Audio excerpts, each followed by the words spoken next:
Today's Saturday, April 18th, and I hope that people are starting to gather momentum in looking into corruption cases that I believe span across the nation. But I think it's really early, and right now, when people are talking about the Epstein case, they're still sort of obsessed with the sex crimes, and they're horrible. You could even argue morally they're the worst. But what I'm afraid of is right now, I'm afraid about the safety of my sons. I have two little boys. I want them to grow up and be safe.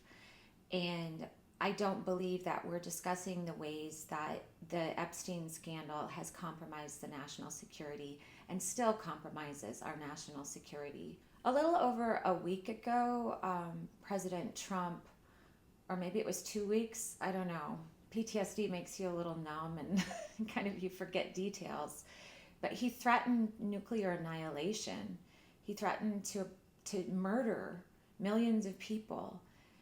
And if you've been in a domestic violence situation, you know that once things have been pushed to a limit, they're only going to get worse. And the idea that, oh, he realized that was scary and he's not going to scare us again is foolish. And now that we know how compromised Donald Trump and so many other people are, I just am concerned that people who might be able to expose this case and restore our national security are being really reluctant to speak up for fear of sounding like loons or conspiracy theorists. But hey, I'm already there, so I'm just going to say what I think. Um, and the Epstein case is weird because, in addition to Peter Smith and just what I observed about that industry 30 years ago, I had this weird connection to this guy in New York who I was sure would be in the Epstein files. I looked for him, and but it kind of made me realize how these social worlds overlap for a lot of people, including me. The reason I thought of it is because I heard people talking about the Dalton school. So I went to a liberal arts college, a private liberal arts college in Minnesota called McAllister. And I had a full scholarship that had the name of a prominent family. This prominent family is on dormitories. So I knew the name of this one family who had paid for my college education. And then I was hired at an elite preschool that was founded by another famous Presbyterian named Carnegie. And one of the teachers there was a nanny who was retired, and she didn't really need to work. She was a nice Irish nanny, but I think she worked to fill her days up. And she still lived with the family she'd nannied for, and like took care of the grandkids when they came to town. And she knew my college because the family that she nannied for was the family who named the dorm I lived in and named the scholarship. So the elites do make a small world. And if you're kind of on the elite education track and kind of an insider, it's not all bad, because I was a good actor. But once people start to trust you, it kind of snowballs, and you can build a reputation. So I can also see very easily how bad actors take over, because I meet a lot of them. When I was living in New York, because you have associations with these prominent families and with these names, it builds social trust. So you get in the door. Only for me, it was a place called Bank Street School of Education. I was nannying on the Upper West Side, and the girl I was taking care of was going to school at the lab school there. And I literally just walked in the door for my interview, and I met a man who became my mentor, and we really clicked, and he offered me the internship in the School for Children for Early Childhood Education. And I got my master's in education while working in the lab school and other schools.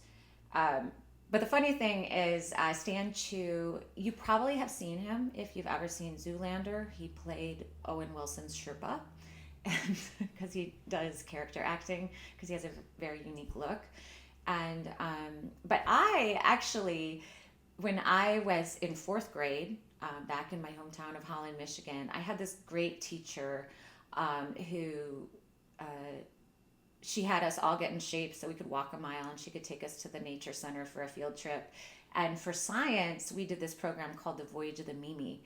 And it was, you studied whales, you watched videos, Ben Affleck was in it, and you learned about kids from Boston, and they had big things of peanut butter. And it was an integrated social studies science curriculum.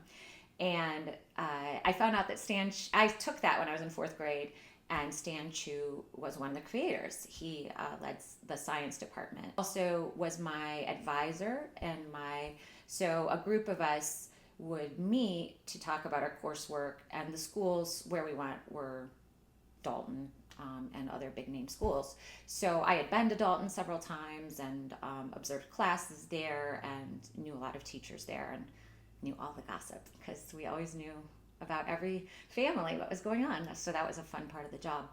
And so but back to like perverts. So I was living, I'd recently moved to Spanish Harlem, and after a breakup, and I was still in graduate school, and I met this guy online, and I was like pretty inexperienced New York dating, and had been married until then, so really hadn't dated. And I met this guy, and we wound up if you know the Upper East Side, I think it was like Serendipity or one of these places where you go after school to get candy and ice cream. So we met there for a coffee, and I got to know, and he had gone to Dalton, but he also knew schools in the West Village that I knew, because Bank Street, we would visit schools all over Manhattan, and of places like Dalton. So there's a lot of really creepy, weird stuff about Dalton, and I'm not going to even get into like the Bill Barr of it all, but I had also seen the Woody Allen movie Manhattan, and in that movie, Muriel Hemingway plays a 17-year-old Dalton student who dates Woody Allen, which is just so weird, so much, and that really did kind of like normalize dating an adolescent. I remember seeing it. I rented that video when I was in high school, and I was like, oh, the 70s were weird. But this guy was a lot older than me. His name's David. Actually, when I looked up to see if it was in the Epstein files, I found him by looking for Dalton graduates. So I know that he passed away. I didn't say how. And I knew at the time he was weird, very, very weird. But he didn't give the vibes of being weird because he was married. And I don't think he was. He just left a niece and nephew. So I don't feel too bad being honest about how weird he was. But basically, he was definitely somebody who was into younger women who were even younger than me. I was probably like 23. But I was never somebody who looked young for my age.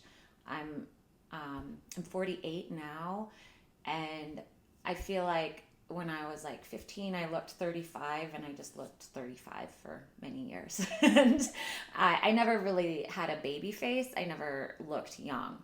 I didn't usually attract men who had that certain fetish.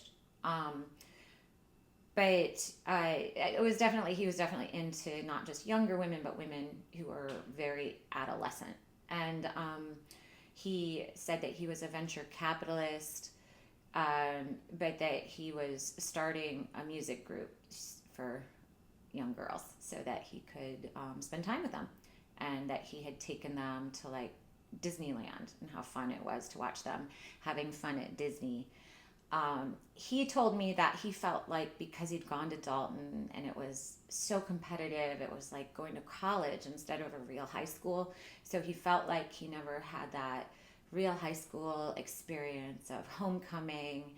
And that's kind of, in my experience, I haven't really had relationships with men like this because I'm not really their type and I'm a little, I guess, sassy. But they, there's a weird emotional element where they really want to have a fantasy of being the high school boyfriend of these girls. That's kind of the most disturbing part. No, that's not the most disturbing part. That's one of many very disturbing parts. And so I remember he talked about that. That's why I was shocked that I couldn't find him in the Epstein files. And he was so weird.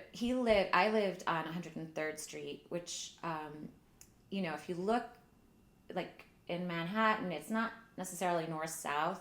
On the east side, the quote bad neighborhoods start a lot further south. So 103rd Street for someone like David Marks is not considered a good neighborhood. So he would pick me up in a car service and he would not get out of his car. And I mean, in his defense, there were like always like Latino guys hanging outside my door. And I didn't care why they were there. They were always very nice to me. I didn't feel like they wanted anything bad to happen to the nice white teacher living in their building. So I never had problems, but he didn't feel safe coming into my building. and these guys are so weird. So he took me out. It was the first time I ever went to like a fancy dinner. And I really thought this guy was like a vampire. I didn't really think he was a vampire, but that was my joke because he took me to this place called Tabla. It was the first fine dining restaurant I went to. It was like a fusion Indian restaurant on Park Avenue. And it was wonderful, but he didn't eat any food. He never drank alcohol. He never drank anything but water. And he explained to me that he was interested in living for a very long time. And so he ate very few calories. And it would be like a plate of green beans alone at home. But it's kind of weird to like sit and eat and drink and have someone stare at you and not eat. That's why I called him a vampire. But I mean, we probably had like 5 dates, but we never had any sort of like romantic relationship because we weren't really aligned in what we wanted.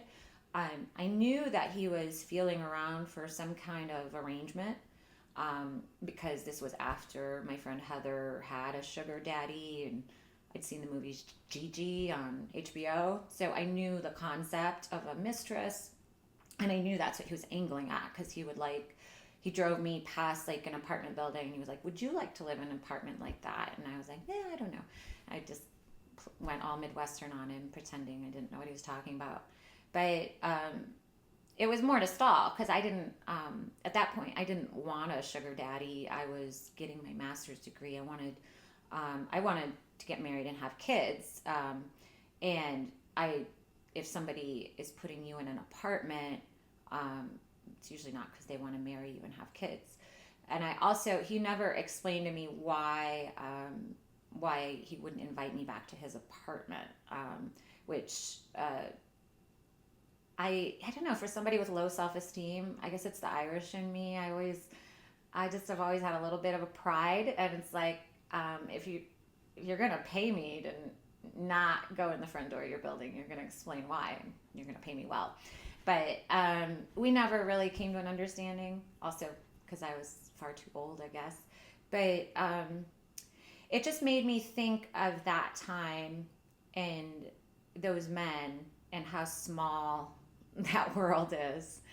But I also, what I really can't emphasize enough is how irrational it ever was at that time or now for anyone to be with somebody sexually underage. So no matter how, forbidden a desire, it moves, cheating on your wife to such a serious crime. it's very irrational to want to do that for a sexual delight. Um, that's why I feel like the people who were most susceptible were like politicians. I don't think Bill Gates fell for it. Um, I think they tried with everybody with their honeypot. But what people are missing is the point was to have bad actors take over the most powerful nation. And right now, bad actors are still seemingly running the most powerful nation. And people don't want to hurt feelings by admitting it really doesn't matter if it's Netanyahu or Putin who says to the compromised Donald Trump whatever it is that gets the U.S. Navy destroyed. I don't care who's whispering in his ears. I don't care if you think I'm anti-Semitic for pointing it out. I don't want the Navy that's supposed to protect my little boys destroyed because the Senate is compromised or too nice to talk about this dictator threatening to blow up the world and destroy the greatest nation. And I know it sounds alarmist, but I'd rather be alarmist. I forget the name of the woman who's covering it. I saw her on Left Hook, and I'll link this story, but talking about how, like Illinois, the Peronist-style one-party system in New Mexico seemed to have created a decaying state government that was totally taken over by bad actors. It's terrifying when we think how Epstein might have threatened national security. And senators who are supposed to be blowing the whistle on it are alarmingly quiet. In the same way,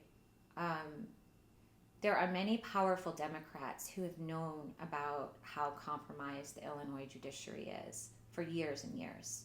And they've thought they can keep it victimless crimes. They thought, oh, we can just get them to stop raping mothers. We can just get them to stop selling kids and just be cool. We don't have to expose how bad the Democratic Party in Illinois is. But haven't we realized it doesn't work like that? We can't have partial corruption. We can't have a party that is opposed to corruption only when it's in the Republican Party. That's insane. But we can't be overwhelmed by this corruption either. We built this country. The reason everyone is terrified and upset right now about what's happening under the Trump administration is we can remember what democracy is like. If not the actual achievement of democracy, we can remember what it's like to feel like we're working together with many people who share that goal. And just because right now many of us are overwhelmed and feeling isolated doesn't mean that we can't remember and restore democracy and stand up for our values. Because Americans don't want this. Americans don't want little girls raped and sold. Americans don't want poor people treated like garbage. Americans don't want a class of special judges and oligarchs and politicians, while the rest of us are just ground down into nothing. It's not what we want.